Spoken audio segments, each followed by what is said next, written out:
पूरे देश में गुरु तेग बहादुर जी का बलिदान दिवस मनाया जा रहा है। बंगाल से लेकर गुजरात, असम से लेकर कश्मीर तक हर जगह गुरु तेग बहादुर जी के बलिदान दिवस पे कुछ न कुछ कार्यक्रम हो रहा है। लेकिन गुरु तेग बहादुर जी की अंतिम इच्छा क्या थी, उस पर कहीं चर्चा ही नहीं हो रही है।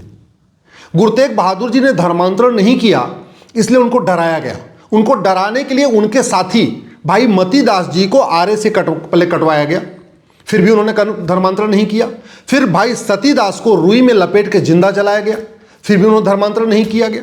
फिर भाई दयाला जी को खौलते हुए पानी में डाल के मार दिया गया। इसके बाद भी जब उन्होंने धर्मांतरण नहीं किया, तब गुरु तेग बहादुर जी का गर्दन शीश काटा गया और उसी के नाम पे शीशगंज गुरुद्वारा दिल्ली में बना हुआ है। अब पूरे देश में कार्यक्रम हो रहा है, कहीं पे कीर्तन दरबार हो रहा है, कहीं लंगर लगाया जा रहा है, कहीं ब्लड डोनेशन कैंप हो रहा है, कहीं प्रभात फेरी निकल रही है, कहीं शाम की शबद कीर्तन यात्रा निकल रही है। लेकिन गुरु तेग बहादुर जी का सपना क्या था, किस लिए उन्होंने बलिदान किया था, क्या उनका सपना साकार हुआ, क्या उनकी अंतिम इच्छा पूरी हुई, इसके ऊपर कहीं चर्चा नहीं हो रही है। स्कूल में अवकाश कर दिया गया है, कायदे से स्कूल खुला होना चाहिए और दिन भर गुरु तेग बहादुर जी का सपना क्या था, वो कैसे साकार होगा, इस पर चर्चा करनी चाहिए। लेकिन स्कूल बंद कर दिया गया, ऑफिसेज बंद कर दिए गए, डाक टिकट निकाला जा रहा है, नाटक खेला जा रहा है, लाइट एंड साउंड शो हो रहा है, सब कुछ हो रहा है पूरे देश में। नेता, अभिनेता, लेखक, बुद्धिजीवी, पत्रकार जाके गुरुद्वारे में मत्था भी टेक रहे हैं। लेकिन गुरु तेग बहादुर जी का सपना क्या था, उनकी अंतिम इच्छा क्या थी, इसके ऊपर कोई चर्चा नहीं कर रहा है। क्या गुरु तेग बहादुर जी ने जो बलिदान दिया था, जो उनका शीश काटा गया था, इसीलिए काटा गया था कि उनके नाम पे डाक टिकट जारी हो जाएगा, उनके नाम पे कुछ नाटक खेले जाएंगे, उनके नाम पे कुछ प्रभात फेरी हो जाएगी? क्या उनकी यही अंतिम इच्छा थी? उनकी अंतिम जो इच्छा थी वो ये थी कि जितने लोग कन्वर्ट हुए हैं ये घर वापसी कर ले और आगे से धर्मांतरण रुक जाए। गुरु तेग बहादुर जी के पूरी अगर अंतिम इच्छा को दो शब्दों में कहें तो उनका मुख्य जो उनकी अंतिम इच्छा थी कि धर्मांतरण रुक जाए और जो लोग कन्वर्ट हो चुके हैं इनकी घर वापसी हो जाए।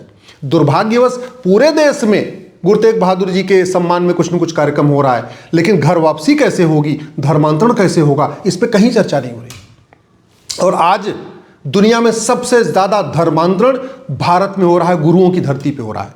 और भारत में भी सबसे ज्यादा धर्मांतरण पंजाब में हो रहा है, जहां से धर्मांतरण रोकने के लिए इतना बड़ा बलिदान शुरू हुआ, उस पंजाब में सबसे ज्यादा धर्मांतरण हो रहा है। मुख्यमंत्री भी जा रहे हैं, गुरु तेग बहादुर जी को माल्यार्पण कर रहे हैं, मत्था टेक रहे हैं, सब जा रहे हैं, लेकिन गुरु तेग बहादुर जी का सपना कैसे साकार होगा, इस पर कोई बोलने के लिए तैयार नहीं। धर्मांतरण के लिए फॉरेन से फंडिंग आ रही है और इस FCRA कानून को बदलने पर कोई चर्चा नहीं हो रही है। धर्मांतरण के लिए बैंकों के जरिए फंडिंग हो रही है, इस घटिया बैंकिंग कानून को खत्म करके यूनिफॉर्म बैंकिंग कोड लागू करने पर कोई चर्चा ही नहीं हो रही है। धर्मांतरण के लिए हवाला के जरिए फंडिंग हो रही है, हवाला रोकने पर कहीं चर्चा नहीं हो रही है। धर्मांतरण के लिए काला धन से फंडिंग हो रही है, काला धन कैसे रुकेगा, इसके ऊपर चर्चा नहीं हो रही है। धर्मांतरण के लिए बेनामी फंडिंग हो रही है, बेनामी ट्रांजैक्शन कैसे रुकेगा, इसके ऊपर कोई चर्चा नहीं हो रही है। धर्मांतरण के लिए जो अंग्रेजों के समय में उसके पास पहले मुगलों ने जो जमीन दिया था, उन जमीनों का उपयोग किया जा रहा है, उन जमीनों को वापस लेने पर कोई चर्चा नहीं हो रही है। धर्मांतरण के लिए जो वक्फ बोर्ड की जमीनों का उपयोग हो रहा है, उसको वापस लेने पे कोई चर्चा नहीं हो रही है।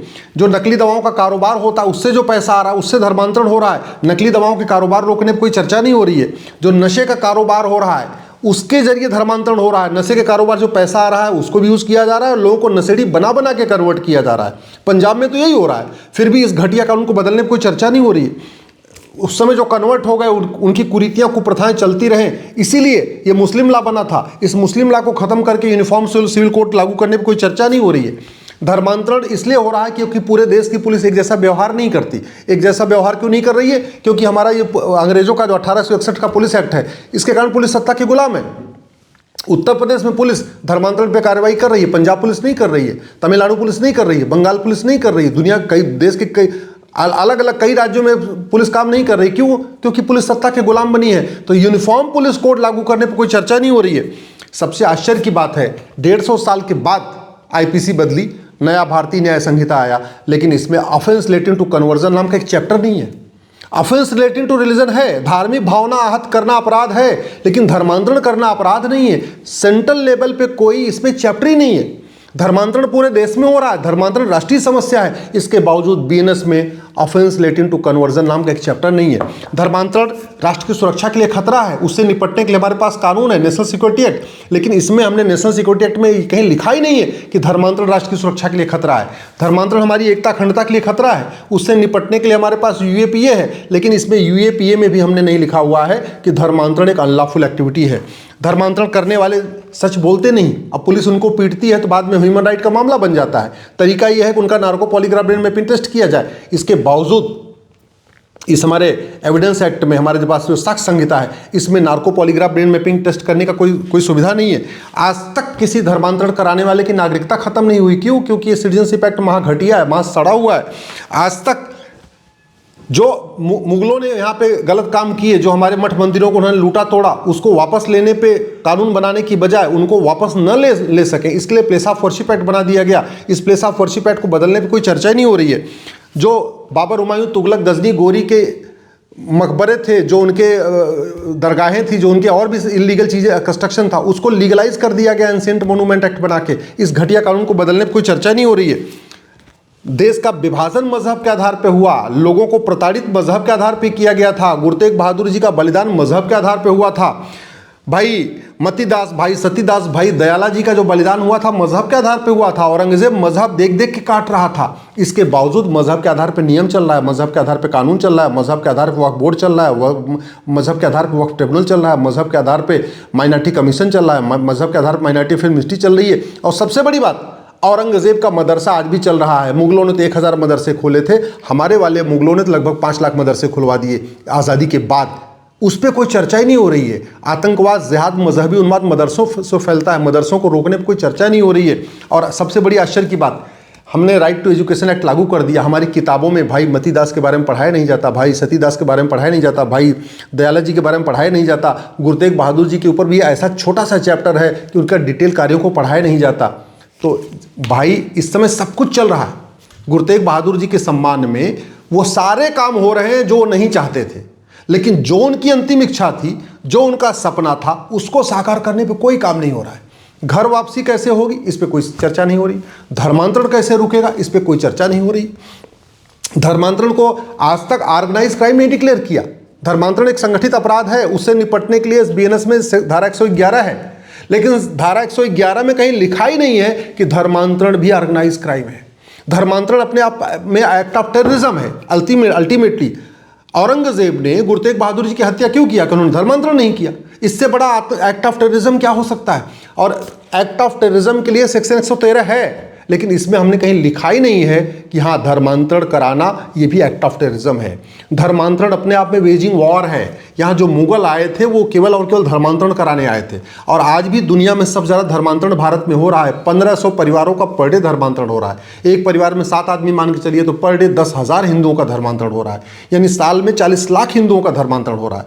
लगभग साल में 5 लाख बहन बेटियाँ गायब हो रही हैं। 5 लाख में से 3.5 लाख लफ्ज़-ए-जिहाद का शिकार हो रही हैं। इसके बावजूद ना हमने लफ्ज़-ए-जिहाद और धर्मांतरण को ऑर्गेनाइज क्राइम डिक्लेयर किया, ना हमने लफ्ज़-ए-जिहाद और धर्मांतरण को एक्ट ऑफ टेररिज्म डिक्लेयर किया, ना लफ्ज़-ए-जिहाद और धर्मांतरण को हमने वेजिंग वॉर डिक्लेयर किया, ना लफ्ज़-ए-जिहाद और धर्मांतरण को हमने राष्ट्र की सुरक्षा के लिए खतरा घोषित किया, ना लफ्ज़-ए-जिहाद और धर्मांतरण को हमने अनलॉफुल एक्टिविटी डिक्लेयर किया, ना लफ्ज़-ए-जिहाद और धर्मांतरण को हमने अपने राष्ट्र की संप्रभुता के लिए खतरा घोषित किया, भारत की एकता अखंडता के लिए खतरा घोषित किया।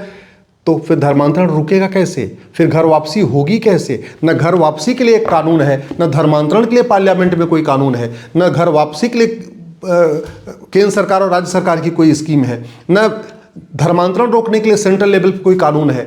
न्यायिक व्यवस्था कैसी है सबको पता है। तो फिर धर्मांतरण रुकेगा कैसे?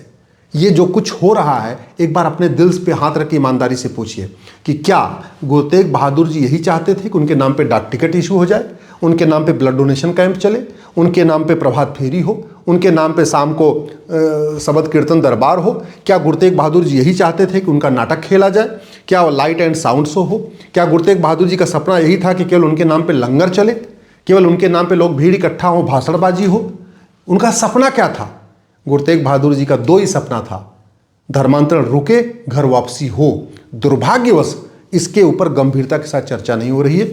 मैं आपसे हाथ जोड़ के निवेदन कर रहा हूँ, मेरी बात से सहमत है इस वीडियो को अधिक से अधिक तक भेजिए, अपने पार्षद प्रधान से मिलिए और जाके उनसे कहिए कि भैया ये बताओ गुरु तेग बहादुर जी का सपना कब साकार होगा, धर्मांतरण कब रुकेगा और घर वापसी कब होगी।